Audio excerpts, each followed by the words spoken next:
Welcome, everyone. I'd like to call the meeting to order. This is the meeting of July 23rd, 2024.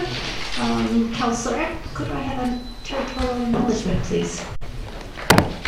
We appreciate sharing this land with our First Nations neighbors. Thank you.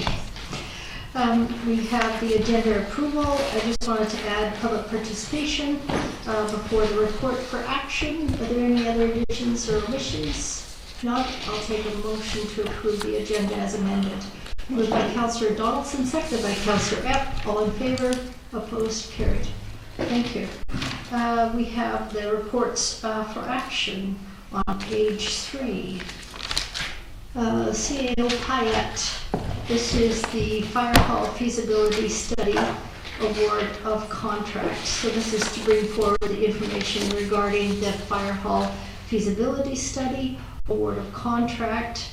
It's recommended that Council give final approval for the single qualified consultant as outlined here.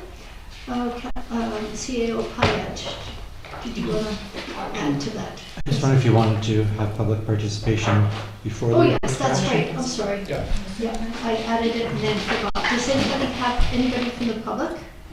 Apologies. Anybody else wants to speak at the microphone?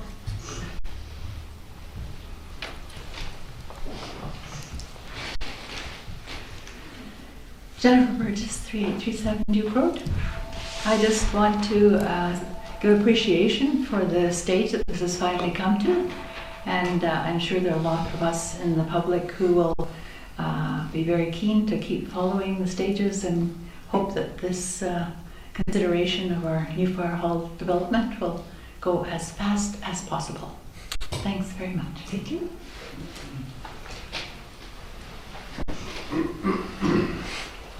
I didn't realize that there was a public participation component on the meeting, so I'm not exactly prepared, but I do really have one or two comments. And one is that I guess the big question I have is what on earth can you possibly receive for $39,000 for an RFP that contained a set of specifications which are incredibly broad and expansive? Quite frankly, I don't see how you can possibly get anything that actually says anything. The other thing which I wanted to comment on apparently was that this budget estimate for $39,000 was significantly below the next competitor. Certainly from the 30-odd years of experience that I had in the consulting business, any budget that was brought in for significantly lower than anything else raised so many flags as to be discounted altogether and not considered for evaluation. Thank you. Okay, thank you for your comments. Anybody else wish to speak this evening or this afternoon? So I'll just say, I'm Mike Hornick, Rocky Point Road. I'm the chair of the Fire Hall Steering Committee. I just thought I'd make myself available if there's any questions. Okay. Right, thank you. Thanks, Mike. Okay, with that, let's turn to the reports for action. Go back, CAO Payette. Thank you. Sorry about that. Okay, thanks through the chair. So in the report, basically, we did get 4 proposals, and I believe the amount 39,900 was under the budget, is what it says. We actually received the 4 proponents, and the amount for the cost of the study were fairly similar. So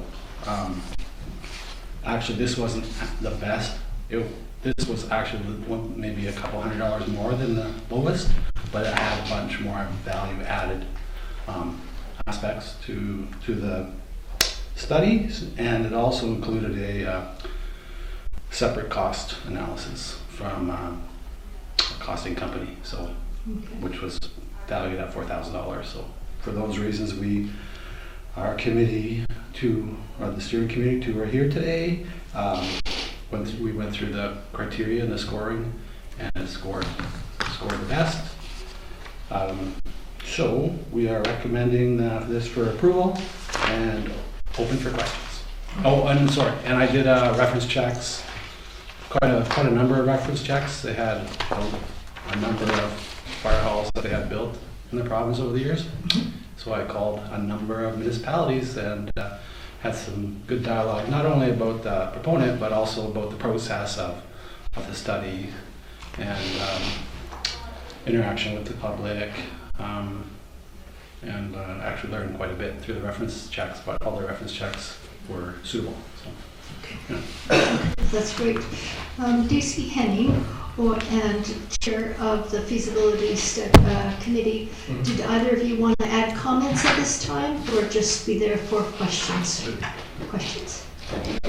Okay, that's great. Okay, committee. Councillor Epp. Through the chair, I would like to hear Mr. Hornick is a contractor, builder, and knows a lot about this kind of thing, and I'd just like to kind of get your viewpoint on why you picked this particular one. So we went through the four different tenders that came back. Two were basically disqualified because they didn't meet the criteria.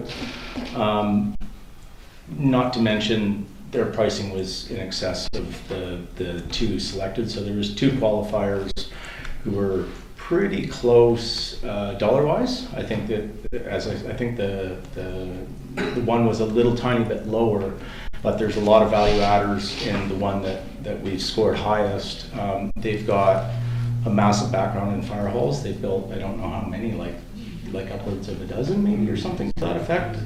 They're a BC company, which I think is important, having somebody local. They are on the mainland, but the knowledge base is vast, and having the cost consulting in their bid, so it's sort of a separate third-party price costing, so a professional in that matter, like a CPA.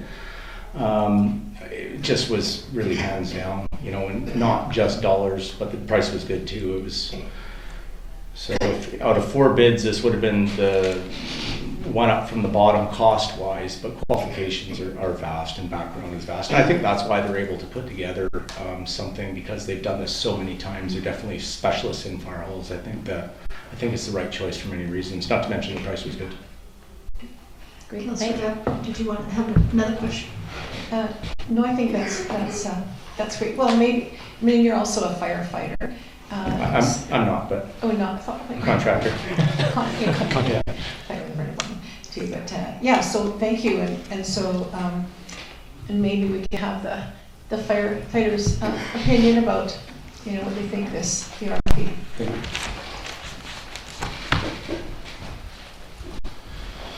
Yeah, so when we reviewed the different RFPs and what each component offered, the association that we chose had a lot of input into, I think it was actually over 70 fire halls in feasibility studies, and trying to provide the community and the public with the knowledge and information they need to make an informed decision.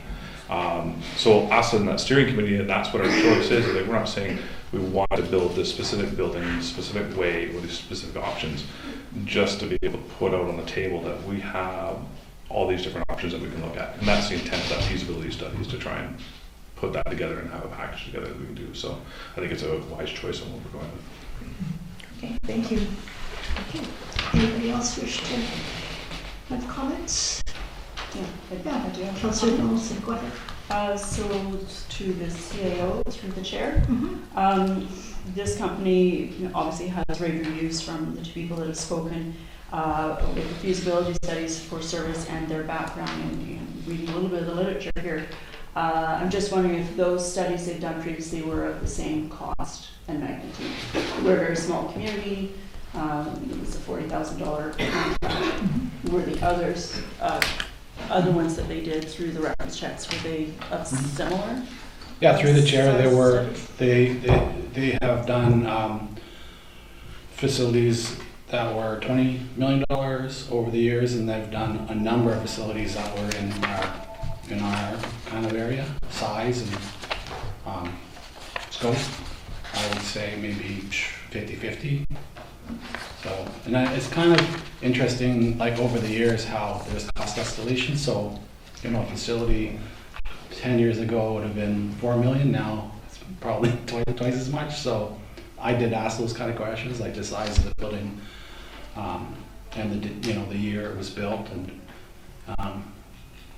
still there was lots of experience in all the different sizes. Yeah. Thank you.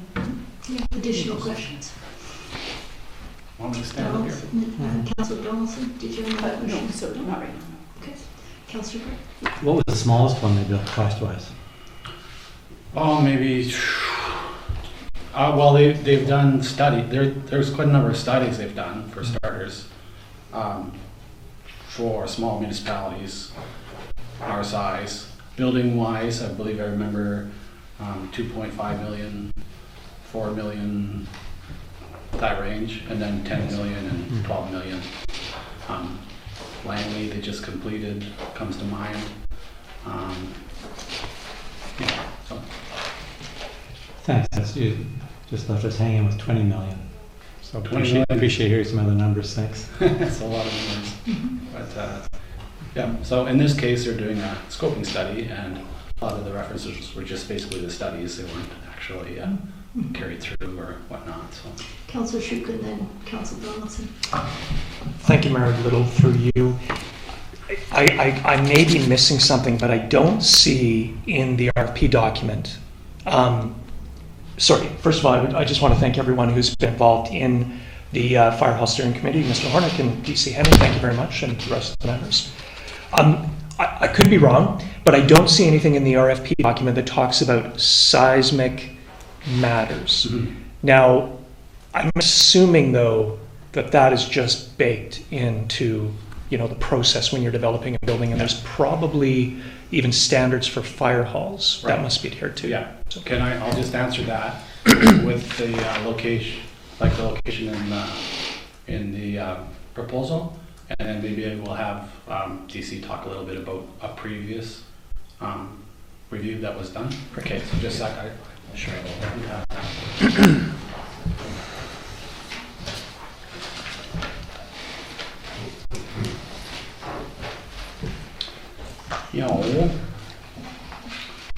Yeah, so the site study,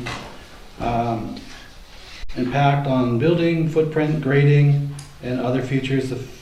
This phase will also include a review of applicable zoning and planning regulations, explore current site conditions, and there's a whole bunch of other information, and at the end, site analysis and environmental construction. So I think we're well covered in not only reviewing plans, but also, your concerns about, and everybody's concerns about the seismic integrity of the building, for sure. And then, I'll have dialogue with the proponents ahead of time to ensure that they're crystal clear on our expectations. Okay. And if the DC wants to supplement that. Can I make a comment to that as well? So in any emergency building, fire department, ambulance, hospital, police, their seismic factor of 1.5, which is they have to be engineered for post-disaster. Mm-hmm. So that just goes without saying. Okay. And in part of our work that we've done, we've gotten a geotechnical assessment on the site. We did the drilling to understand what the site classification is. So site classifications, understanding the subsurface soils and what their bearing capacity would be in liquefaction factor under seismic events.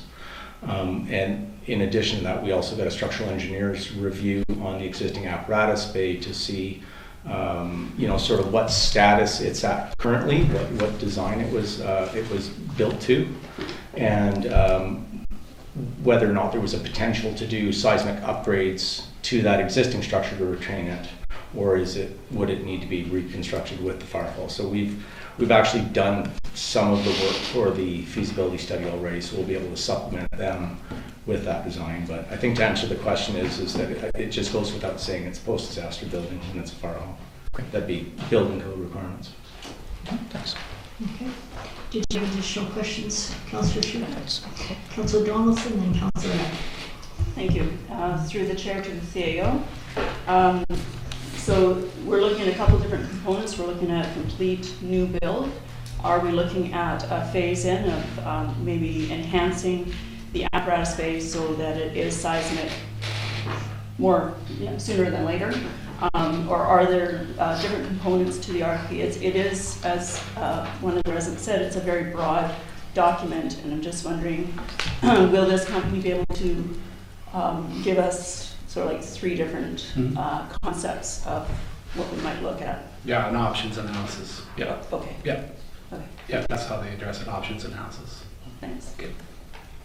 Councillor Eck. No, sir, I was just trying to point out that Mr. Hornick had something to add. So Yeah, thank you for that. Councillor Gray.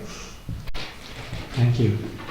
So through the chair, I'm just curious then about the objectives in the RFP, and they relate to questions like the needs of the community, and how does the proponent plan to,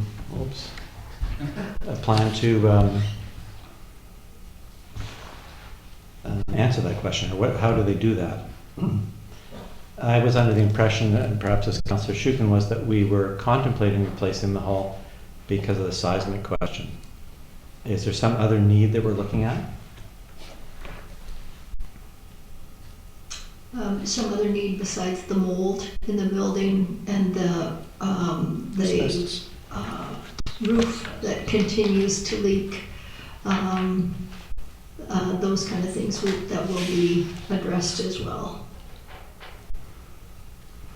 So the specific needs are removing mold, a leaking roof, and asbestos? I was asking the CAO, but if you know the answer. Maybe I can help with some of that. It's a good question. Through the chair, great questions.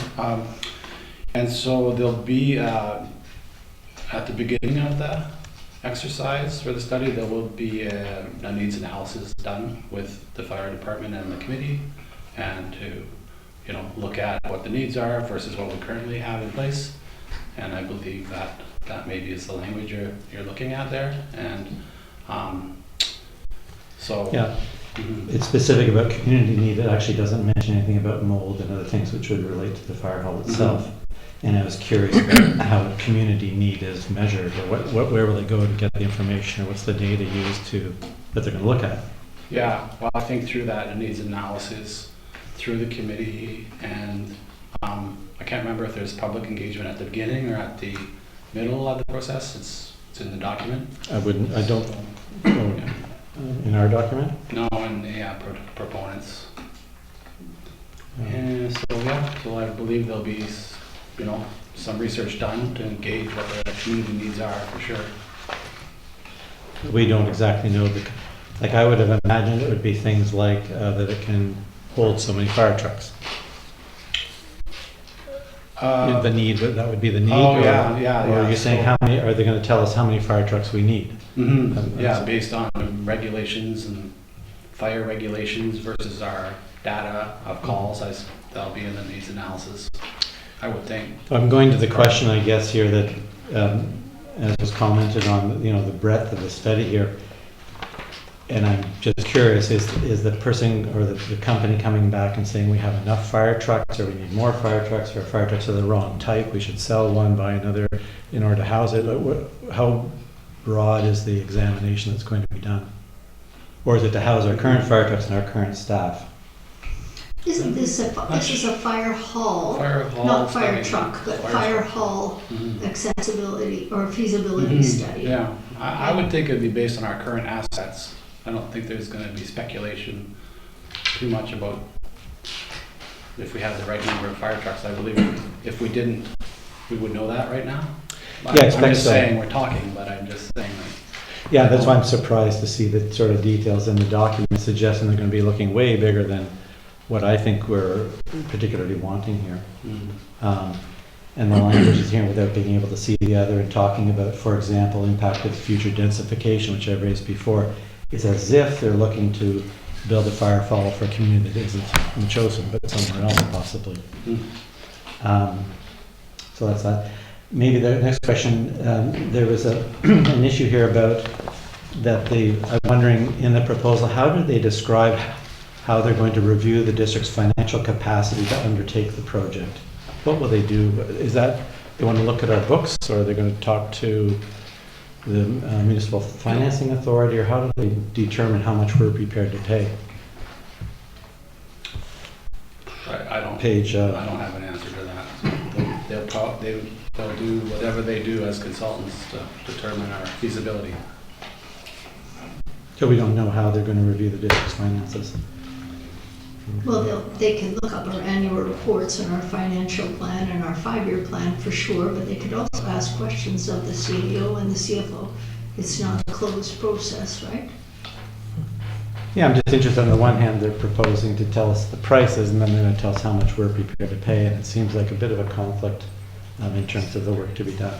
I'm not 100% sure they're going to be focused on, you know, the actual cost of the building other than the Class D review, Right. right? Like they'll give us some high-level costings, but that's not the focus of the scoping study. It's the actual what we have and what we need, and so. Yeah, I would hope so. Just the language in the RFP, they're basically their statement of work includes these other things, Mm-hmm. and it makes me curious why they're in there, or if they should just be deleted from the document, in order that we stick to what we want rather than these other questions. Mm.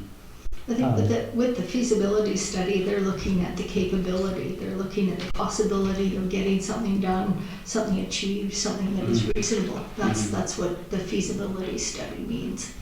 And so we're asking them for their expertise, their expert opinion on that. And yeah. Mr. Hornick, did you want to add anything? I could probably add a couple of things to that if that's all right. I think sort of my take on it, being there for the process, the feasibility study, I think this consultant's not to tell us how to run a fire department or how to size our apparatus or our personnel or anything. That's a totally different consulting outfit. This is to understand the needs of the community, densification, current, future growth strategies, if they exist. But I mean, I think there's always some sort of strategy in that. So understanding what that is, what that square footage would equal, they will take into account whether or not it's worth it to repair or replace the apparatus bay. And then, you know, as far as costing, and this is supposed to come with sort of a picture, a conceptual drawing of what this could look like for a Class D, which is sort of a rough unit rate, broad scope estimate. But based on that study, there's, I think, as far as the financial fitness question, or however you worded it, there's government granting, there's outside fundings, there's a lot of different avenues to source money for this build other than our own pockets. So I think that's part of the study, is to gather the information so as that we can have it in front of us and say, oh, okay, well, A, B, and C work, and D doesn't, E, you know, so on and so forth, right? It's really just to pull all the information together for us so we can lay it out in front of us and have a good understanding that we could pick one or two or none or all and see how that works, and that does scale up or down the potential build. Through the chair, thanks, Mike. Thanks. I think the point here is Mr. that Hornick, was there any other concerns of the Fire Hall Steering Committee when they went through this? Was there a fulsome discussion and any concerns? Yeah, I don't think there's any concerns. I think the question that came to the committee, you know, when we sat down, in my opinion, at least my understanding, which I was sort of new in the, you know, in this sort of circle, but to me, we were going there to figure out, you know, Fire Hall Steering Committee. So it never crossed my mind that the apparatus bay wasn't included, but seemed to be definitely a divide in the early group. But yeah, I think maybe it's my construction background, knowing how old the apparatus bay, there's no way it comes even close to meeting any sort of standard today. And since we've got the structural review last year, there's been another code update, so we'll be even further out of date structurally for it. It's not to say we can't structurally upgrade it, it's just not clear without a further structural assessment on the building whether or not it's practical cost-wise. that's the apparatus bay, but there is not any doubt that the actual, front of house, the hall portion, it's a tear down. There's no structural capacity to it whatsoever. It would be a very small seismic event that would knock it flat. So I think, it's not just the mold and the leaking roof and the upgrades, the maintenance. To structurally upgrade that building and make it correct is not practical at all. It's just no way. The cost, it's not hard to even figure that one, right? So, but I think that would still come in our review. They would review the whole and give us that information from a professional standpoint, not from a committee, right? Okay, thanks. Any other questions? Councillor And Greg? just a question to the chair. The leaking roof, I thought the leak had been repaired. It's been repaired many, many times. Good. Yeah, it's The been asbestos repaired is repeatedly, almost on a yearly basis. Not in the time we've been here, I don't think, but Yes. Yeah, has it? Yeah, great. And the asbestos is exposed, if people are being exposed to asbestos, or it's rather if it's torn down, they're concerned about asbestos. I think there's a concern with the asbestos, but it's not exposed right now. Correct. And then Mr. Hornick, did you want to comment on the asbestos? We did have a hazardous materials assessment. There is no asbestos or delirious materials in the building. It's clean. So that's a bonus for us. Thank you, that helps. And the mold, I don't recall this, I mean, many of these reports are quite old, so is the mold an issue today? I've certainly seen mold in the fire chief's office. I suspect there's some in the kitchen as well. Probably all the years of leaking. I suspect that'll come up in the feasibility study as well. I live in a relatively old house, and there's certainly mold at our place too. But we won't be considering a tear down. When I was looking at the reports, I guess one of my concerns was looking at the RFP rather, they're talking about a single fire hall, and there's, I think, 2 buildings there now, but it's all written about replacing rather than assessing and making decisions as what to do. So I'm cheered to hear our staff and volunteers talking about a good look at options. You'll see later in the agenda that the notice of motion I put forward to follow up on a decade-old report from engineering suggesting that we have someone take a look at the apparatus bay and just see what would need to fix it to bring it closer to standard. Not that it will let it meet the standard. Again, compared to my 100-year-old house, rather than tear it down, we screwed the building with the foundation and put bracing underneath. And that was better and less expensive than removing the building and rebuilding. And I think we should likewise, if we would do that in our own homes, we might consider that also for the stewardship of the properties that we're in charge of on council. So I'd like to see that work actually completed. It's been sitting waiting to be done a long time, and I guess we paid good money for the original report, and if we followed through, we would actually have that information to do as Mr. Hornick's suggesting, find out about that, and then that could lead to sorting out some of the other decisions. If I could ask another question, maybe. We talked about the need. It doesn't sound like we are clear really on what need we're looking at. The next one is evaluate the integrated housing units. And that's something we've talked about before here. And it talks about identifying affordable housing challenges within the district. I'm not clear on if anybody's quantified any affordable housing challenges in the district. And what would maybe through the chair I can ask, what's the plan by the contractor to address this question? In other words, how are they going to evaluate the potential for integrating housing units and meeting affordable housing needs if we don't know, if we haven't quantified the housing needs ourselves? CEO, I am aware that we are due to do a housing study, which will lead to some answer to that question. But we don't want this group to do the housing needs assessment. We're getting a planner to do that for us during the year. Yeah, I agree. Like the housing needs assessment, the one we're working off of is the CRD housing needs assessment, I believe. So that would be where the consultant would be directed to. I'm not aware of other data other than anecdotal about the requirement for housing in Machosen. there's a litany of provincial information on the need for housing, for sure. But other than that, that's where the consultant would glean their information from on any kind of need for housing. But I believe that the scoping study would be looking at the option of housing in terms of generating funding options for construction of the building. So I would think the focus would be more on options in that regard, not so much on the like the future needs assessment, our evaluation of what housing we do or not, or don't have in the community. It'll just be an options analysis. Thanks. So that That helps. I mean, the CRD takes it from our OCP, and our OCP Yeah. says we have enough housing Yeah. at the moment. Maybe so. And alrighty. And I guess there's a definition for affordable housing that they'll be using, and maybe they'll use the CRD.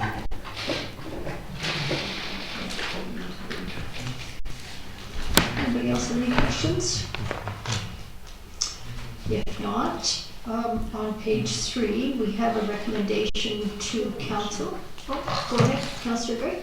Yeah, on page on 3.2.4, it talks about the potential impacts and benefits of a new structure, the focus of embedding the District Emergency Operations Center and integrating housing units. And it's a one-sided question, potential impacts and benefits. It doesn't talk about the costs. And I'm wondering, particular to the housing question, I'm back to that again, and perhaps through you I can ask the CEO, will they then look at the ongoing costs and the subsidies required from the district to have affordable housing there?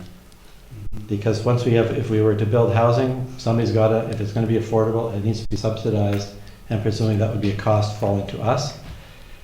I'm not so concerned about capital costs, although that's what's got this in here, but I think we all know that one-time costs are not difficult, it's the ongoing cost. And so the housing, having housing for, I think the examples were affordable housing, basically. It means that we'll need to bring in subsidies. Will that be addressed in this RFP? I imagine it would be. In the top of the page above 3.2 and 3.1, it does talk about providing options and costs for various build options. So I would imagine that those would be included in that. Can we, if I may, through you, ask this, the CEO if the ongoing costs will be included for the housing? CEO Payette. Yeah, that's a good question, for sure. This is the kind of question we ask for hockey rinks and pools and things like that, which everyone gets excited about. We build a brand new pool for $100 million and it costs $100 million to maintain over. Right? That's exactly the question, so it's perfect. I don't mind the capital, I'm concerned about the ongoing costs. Very, very good question for council to ask. And so in their costing analysis, maybe I'll just read all the bullets, just to kind of give everybody a level of comfort. Class D construction cost analysis and estimate is a typical cost estimate that can be expected during this phase to be confirmed by the client. Facility operating and maintenance costs, recapitalization costs to be provided if this was to be considered. The estimate will identify contingencies including escalation and local conditions. The next bullet, the estimate will also identify options related to sustainability and reuse of materials. And finally, we'll run a concurrently during the final documentation review and the draft of the final report. So the costing analysis looks at current and the future, for sure. And I've taken notes, so we'll make sure that we get the right language in there as well. Thanks very much. I think we heard there clearly operating costs are included, so they will offer us a price on the subsidized housing, I expect. Councillor Epp. I'll move that council approve awarding Johnson Davidson Architecture and Planning Incorporated to conduct the firehouse scoping study. This is moved by Councillor Epp, seconded by Councillor Schuken. Anybody else wish to comment? Councillor Gray? I'd like to move an amendment to the motion,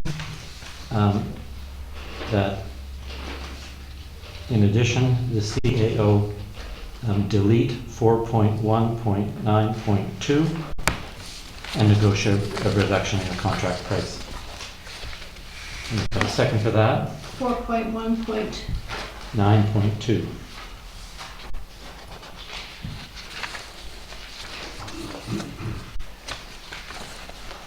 Or excuse me, sorry, delete the reference to public-private partnerships at 4.1.9.2. What page is that? The pages are kind of obscured here, but it's page 20 of the agenda package. There's a seconder, I'll speak to it.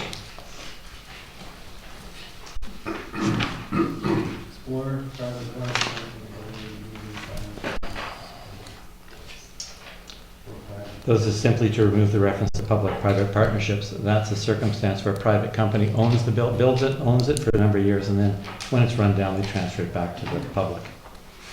They've been looked at widely. Yeah, actually, you haven't had a seconder to the motion, so if you could just wait until there's a seconder. Do I have any appetite for a seconder for this? Seeing none, that amendment's not carried. We'll go back to the main motion. As Councillor mentioned, Councillor Gray. I'd like to move an amendment to the motion that the CAO insert at 1.4.1 the official community plan, so that it would read the long-term official community plan growth projection requirements at 1.4.1. Page 7? Again, they're kind of obscured. It's page 16 of the agenda package.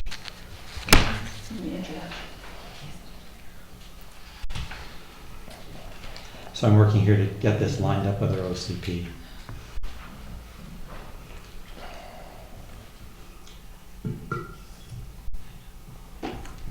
Does anybody wish to support that with a seconder?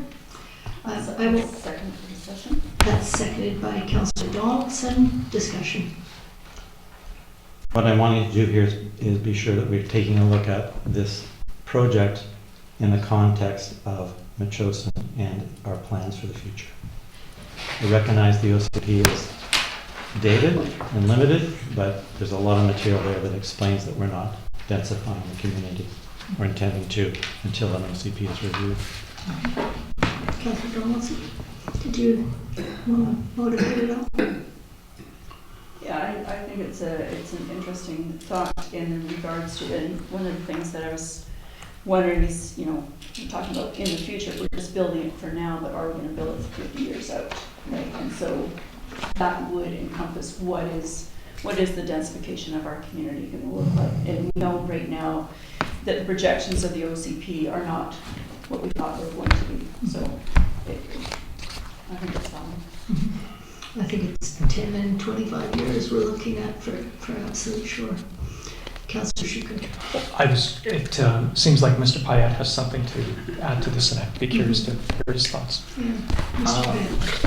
Well, through the chair, I would say that in the proposal, include the review of applicable zoning and planning regulations, including but not limited to reviewing the OCP. We can put specifically right there, just to add specificities to the regulations word. That would work. Councillor Schuker. Thanks, Mayor Little, and thanks to Mr. Payette. I'm not going to support this. The more I look at our OCP, I'm of the understanding that it is very dated, almost backward looking, and we are going to go through a change next year. And the fire hall is a very forward-looking building, or a very forward-looking project, and we should be thinking about the fire hall and that building standing for 100 years from now. So I don't want to be mired in a document that it's really hard to actually understand how old the OCP is. Is it 95? Is it I see 2006 reference, but it is clearly something that needs to be updated. So, and we will be starting that process next year, so I won't be supporting the amendments. And I think in the OCP, there's only 4 lines regarding the fire hall. Okay, Councillor Eck. Yes, I agree with everything that Councillor Shukin said. I won't be supporting this either. Okay. Anybody else wish to speak? Okay, I'll call the question. All in favor? Those opposed?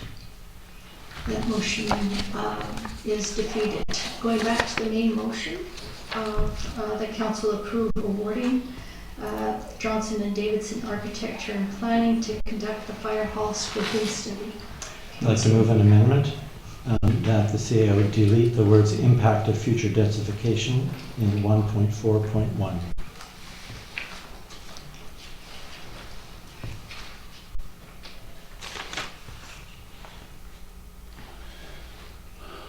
Okay, does anybody want to support this with a second?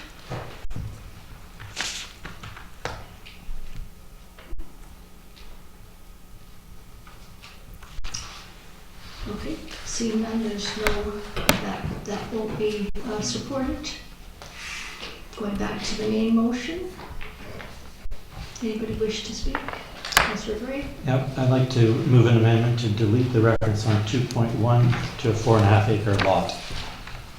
As we have not been given an explanation on asking the CO what this refers to.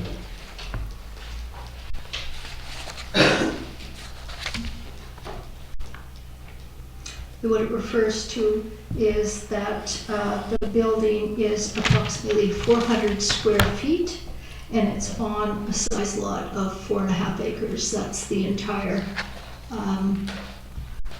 scope of the municipal buildings on our municipal envelope. It's No, not. it's incorrect, sorry. Okay, go ahead. It's about 10 acres that we have here. We have 10 acres. Okay. CEO Hayek? You might have to ask, through the chair, you might have to ask other members of the committee. But I believe at that meeting, when there was some discussion about this size, we all kind of thought that it was the approximate size of the building, parking, and bike park, and adjacent properties. I believe that's how we came up with that amount, that number. So it wasn't limiting ourselves to just where the actual current building is sitting. Unless I'm wrong, I think that's the way it went. And Mr. Donaldson also, thanks for Well, I that. don't recall the 4.5 acres, actually. It was a bit of a surprise when I saw it, when it came on the report.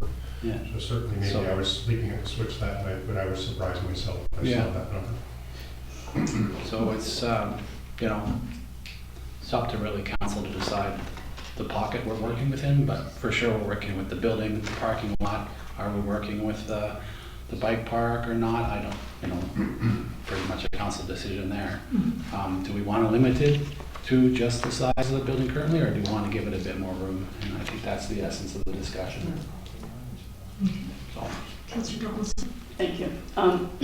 When I first came onto the committee about a year and a half ago, there was the information I had was from reading the studies, and I was new to it, so I had to have that background. Originally was the building envelope. All the studies were kind of based on that, and then when this came forward, I questioned it actually at the steering committee meeting, and I questioned it here in this room, and this is the most I've actually heard as far as an answer back. So I was not aware when this RFP was put together, the 4.5 acres, if we're just, you know, it's almost halfway through the cricket pitch, I think. So I didn't know how that was going to encompass this building. Were we going to make a big parking lot of this, you know, in the front field, which we already use for other events and such? You know, is ALR land, is it going to be left? There were a lot of questions, but no answers, so. I haven't heard anything more until just now. Okay, so it's an estimate. Councillor Shukin and Councillor Eck. Can I, even through you, Mayor Little, the value of doing any more tinkering with the RFP document? Because as I understand it, like you have contract A and contract B. Contract B is when you begin to hone in on some of the details. I don't think the RFP document is really relevant anymore. I am. Well, I'll speak to that. If you turn to page 13 of the documents you've got there, 4.4 districts, reservations. The district may negotiate the terms of the agreement, including the scope of work and price for the goods or services to be provided with the preferred opponent. So we're at the stage where we're here, and this is the kind of thing that we would do, is to say, okay, we think you're the successful applicant, we have a few changes to make, and this is the process that we go through. You don't need to agree to the motions I'm put forward, but it's where we're at. Councillor Brown. It's just, I don't know how big the 4.5 acres would be, but it needs to encompass the part where the EOC Center is as well. And it needs to take in a huge area just to, to make sure we've got the scope of what eventually is going to be the plan. Okay. Any other comments? So on the amendment, I'll call the question. Oh, sorry. I don't think this has a seconder, Marilyn. There was no second. It doesn't have a second? Okay. That amendment is defeated. Anything else? Yes, on page 18, it refers to 2 full-time staff, and I think we now have 3 staff. So I'd like to amend it so that it reads that we have 3 staff with the correct job titles. If there's a seconder, I'll explain that. So we've got CO Payette, that's right. We've just recently hired somebody, so that would be 3. Would you like a second motion? It is temporary though. Yeah, that's right. That's right. It's a temporary position. Good point. I'll Seconder? second. I'll second. Councillor Shukin? Go ahead, Councillor Gray. Yeah, I think accuracy is important. Okay. Anybody else wishing to speak?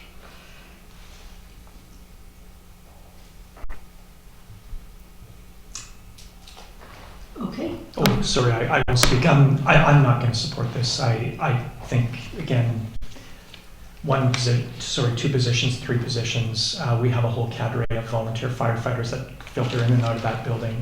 It's, a dynamic space, and I don't think 1 full-time position.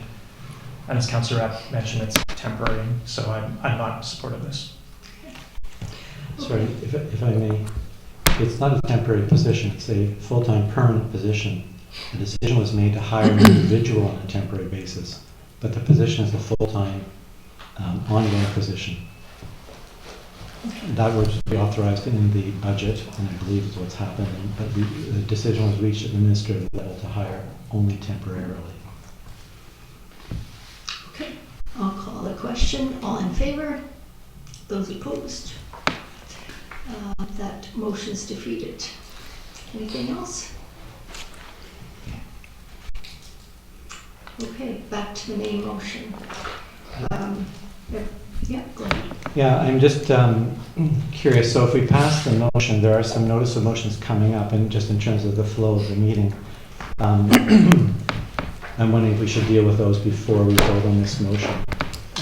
The notice of motions coming relate to whether or not we have a legal agreement with the firefighters, whether or not we're going to adjust the RFP to fit the OCP, but then more than that is the question of, are we going to answer the decade-old question early on in this process to find out, and I use the language is taken directly from the engineer's report, but they advised us to do so long ago. Do you want to deal with those now, or, I mean, we have a motion on the table, but I just want to let you know that it's coming.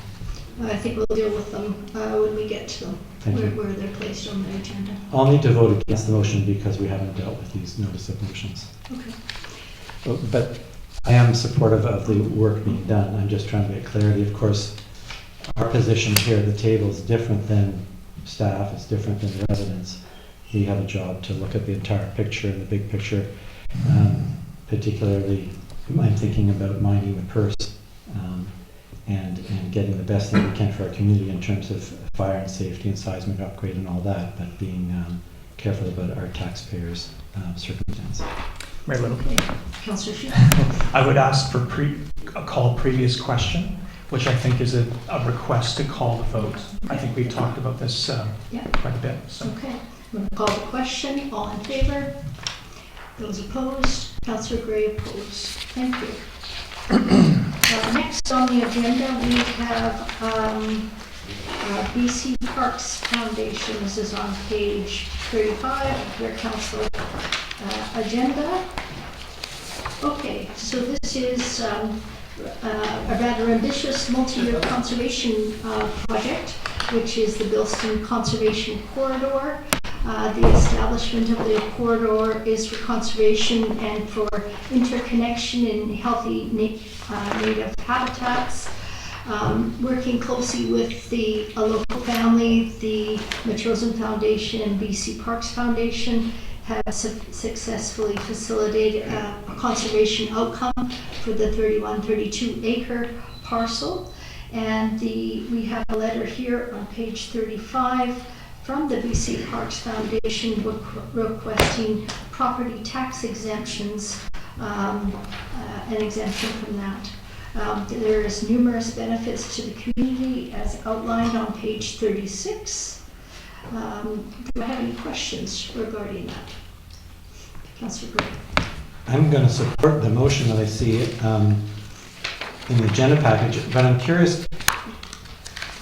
I think we'll be seeing a number of these in September, and is it okay to approve it earlier in the year without the other ones at the same time? So it's a process question, perhaps directed to the CO through the chair.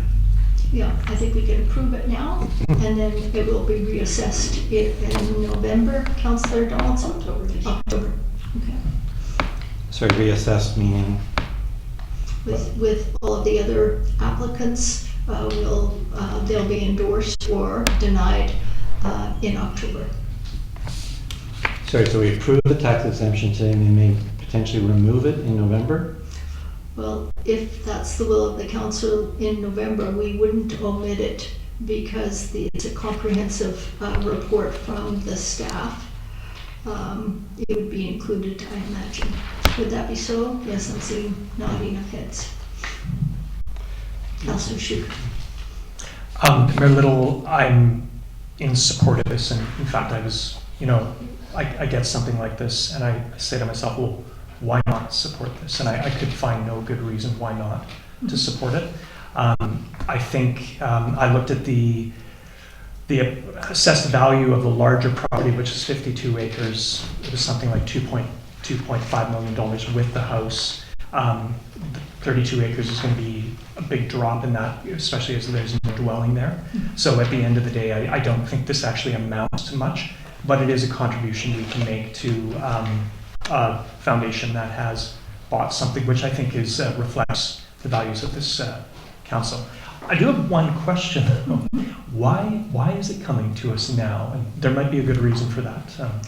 Yeah, I don't know why it's coming right now. Probably because they're going through their whole process. They've acquired it very recently. I think it was May that they acquired this, and they're going through their processes. Okay. Well, that's the same question that I'm asking right now. You're more eloquent, thank you. I will make the motion that council approve the BC Parks Foundation property tax exemption application for Lot 1, Section 39, Goldstream District Plan, EPP 134285. If there's a seconder, I'll explain. Moved by Councillor Gray, seconded by Councillor Epp. Go ahead. I think it's a great thing to do. It seems to me that tax exempt, one of the things that we can do to promote biodiversity and protection of various important sensitive areas in Matrosen is to offer tax exemption to properties like this one. Recently, began looking at the question, how would we measure, what might we do? Thinking about the Thunderbird camp in particular, but this one mounts well with that. And I think there's an intention to retain forest cover. As this property is, the intention is there, I think that it's sensible for us to make the move that we're putting forward today. I might also say that and I don't know the nature of the question, and this might help us further on, it might be worth exploring with the BC Parks Foundation covenant on the property and possibly a down zoning. Thank you. Okay. Was it Councillor Epp that seconded? Did you want to speak? Yes, just I think that it's a great idea. think unfortunately, we lost our opportunity to have 40 acres of parkland in the Beckingham subdivision. So where we can get it in other areas is really great. I'll certainly support the motion. Okay, great. Seeing no other questions, I'll call the question. All in favor? No one opposed. Thank you. And then on page 39, we have the notices of motion. Councillor Gray, do you want to go to question or motion number 1? Councillor Gray? Thank you. So I move that prior to district signing a contract with the Fire Hall feasibility study, the CAO seek advice from legal advice for council on the proposed housing MOU with the Firefighter Society to be certain the district makes no misrepresentations to potential funding agencies, and that the statement of work derived from the RFP be adjusted to conform with Metchosen's OCP. That's a notice of motion. Do I have a seconder?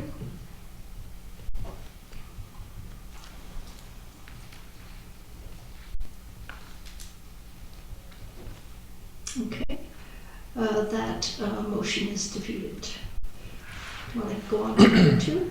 Thank you.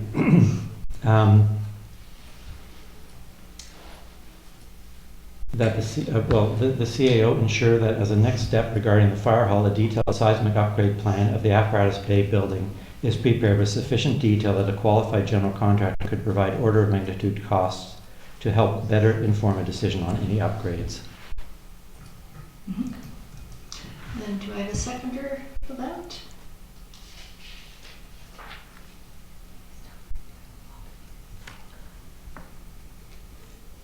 Hearing none, that motion is defeated. Moving on to number 3, Councillor Gray. I might just correct the record. The motion's not defeated. It didn't go anywhere. It wasn't seconded. The final notice of motion I had for today was that the CAO provide a report to council on efforts and options to lease the commercial space at the old school. Okay. Yep. Councillor Donaldson, second. Go ahead. So I've asked a number of times about the question, and I'm not sure of the interest of the rest of council. I guess we'll find out in a vote in a minute. But I'm terribly interested to know what's going on with the commercial space and what we're doing. It is listed as one of our priorities for 2024. Right off the top, find a new commercial tenant for the school. This year, the cost of that space that we'll be carrying, because it's not rented, is $37,500. Next year, if we don't have tenants there, it would be $75,000. So 2 tax points. So I'm interested in us moving ahead on this. We sort of had 3 big priorities in our 2024 report, so this seems to be one of them. Mm-hmm. So this has been first and seconded. Do you wish to speak to it, Councillor Donaldson? Yes, thank you. This is a question the community has been asking as well in recent months. We already know that we're subsidizing or putting more money into the school at almost $200,000 in the budget this year. So promoting the school is key, but getting a solid tenant in there in the commercial spaces without shrinking further, so that can offset some of the tax dollars of our community. So I realize we've got new senior staff coming on board, so it's been a really busy 6 months. So certainly I would like to see a report as to where we are right now, just for transparency and what our timeline and is for that for the remainder of the year at least, and possibly where we're going in the new years as well. Okay. Please. Councillor Schuker. Thank you, Mayor Little. I too am wondering about the long-term financial picture for the school. I think a lot of people are. I will note that I think that's one of the drivers behind the Metchosen Village Square Society, who see the creation of a new entry point for the hall as a marketing feature for the building. And again, one of the values that we have of the school is the gym, where we can hold concerts and whatnot. And I think people are seeing that it's going to be challenging to make that a viable commercial outlet, event outlet if we don't have an entryway, a clear entryway. So I think that's one of the drivers behind it. Village Square idea is, I think, a wonderful idea as well. However, my question, I wonder through you, if I could ask Mr. Payette a question, and that question is simply, there's a lot on Mr. Payette's plate right now. When does he think he might have a meaningful report? It's not even a report in a way, it's almost like a marketing plan or like, so again, not taking anything away from the question, but I think that there's other priorities that are in play right now. And yeah, so I'd be just curious when Mr. Payette might think he would have something to share with us. Mr. Payette, capacity issues, questions. Issues, never any issues, always solutions. Yeah, great. I want to get this to council as well. So this month, things are lightening up with our new CFO on board, although he's sick right now, no offense. And our fire chief is away, who is primarily working on the school for us. So put all that together, probably September, early September, I can get something together on the numbers, the current, any advertising that we're doing, any rentals that are coming up. I know we have Elections BC in there for 3 months, which is great. So yeah, I think it's time we bring a report forward for sure, or likely September. Okay. Councillor Epp? Yeah, I think we look forward to that. I know that there is work being done on trying to fill those rooms. But I do agree with Councillor Shukin in that an entryway and actually putting, we just kind of try to do things piecemeal without really wanting to spend any money to make it a much more viable, attractive school like it would have been had we gone ahead with the Village Square Society's plan. Unfortunately, thanks to our postponement, we may have lost that opportunity of really thousands of dollars in donations and in volunteer work, as well as the money that the preschool had for a grant. So I think it's really unfortunate. We spend this comes up, the costing of the school comes up over and over and over again. It kind of hit me at our last meeting when we barely blinked an eye at giving the West Shore Parks and Recreation another $10,070 for a master plan program in the last meeting. And we also don't even bother. I mean, I know that the one in Fuca, the recreation facility is wonderful there. It's an amazing thing to have at hand. I don't know how many people in Metchosin use on a regular basis, but we do spend probably this year somewhere in the neighborhood of $450,000 to support it. We also gave extra money in the last term, $38,000 I think, for a bike park there, and this year it was pickleball courts, and so the money just keeps flowing into that area, and yet we question every dollar constantly that's going into improvements at the school, and I just find it really frustrating, and especially that we have really kind of blown our opportunity for this entrance. So I think it'll be good to get a report in September, but I feel we just keep dragging things on, and that doesn't help our economic position at all in trying to get renters. Very good points. Okay, Councillor Donaldson. Thank you. I'd like to add to that as well. As I sit on the West Shore Board, and I have explored with them about them using our gym. They're at full capacity on their 150 acres down at One Fuca Rec Center.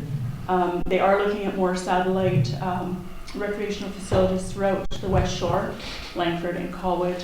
They already have some in Langford. They're exploring further in Langford. We also are part of them. We are a partner in that facility.